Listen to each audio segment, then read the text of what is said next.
covering news that matters. Fox 23 News at 6 starts right now. Oklahoma is a step closer to voters possibly deciding if we'll switch the state's primary elections to open elections after the state Supreme Court unanimously decided to allow a petition to move forward to the signature stage.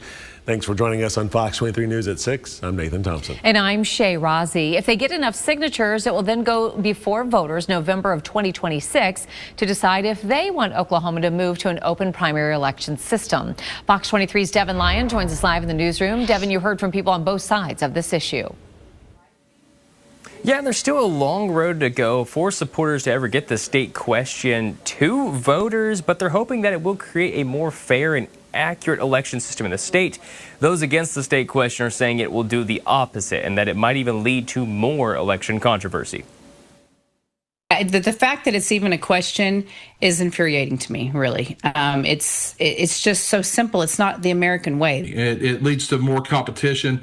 I don't think either side should be scared of this unless you're scared that your ideas aren't really popular. After a unanimous 8-0 vote by the state Supreme Court, the group called Vote Yes to 836 has the green light to collect signatures for State Question 836. If they gather around 174,000 signatures in just 90 days, the question will go before voters next year, where everyone will either check yes or no to open primaries. What we're trying to do is constitutional. It's very similar to how we elect mayors in Oklahoma today. An open primary election would change the ballot Oklahomans receive in general partisan elections. Instead of receiving the ballot of the party a voter is registered under, they would receive one ballot with every candidate's name and political party, regardless of party affiliation. It's very troubling that for the last two presidential election cycles, Oklahoma's been 50th in the nation in voting age population turnout. And it's because of our election system. It's the process we have that unfortunately renders November elections largely meaningless in the state right now. This is a way to change that. But the chair of the state GOP disagrees. She says it would allow political parties to mislead voters. Oklahoma is the reddest state in the union.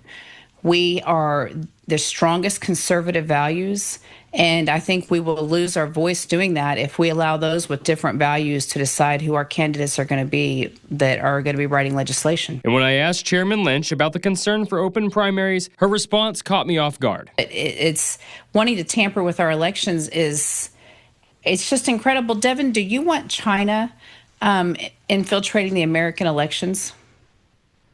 I would say no. Okay, so I don't want Democrats infiltrating the Republican elections. But in the primaries, I don't think it's right that another party be involved in our party. But it's not a Republican versus Democrat debate. Pat McFerrin, who is a Republican, says voters of each party should have the say of who moves into the general election. I think our key thing is that our elections should be about the people and promoting the people, not the political parties and the political elite. If the petition for the state question gets enough signatures, that does not give our state an open primary election. What it does is it moves that state question before voters of next year to either check yes or no. Live in the newsroom covering news that matters. Devin Lyon, Fox 23 News. Petitioners will have 90 days to gather nearly 173,000 signatures.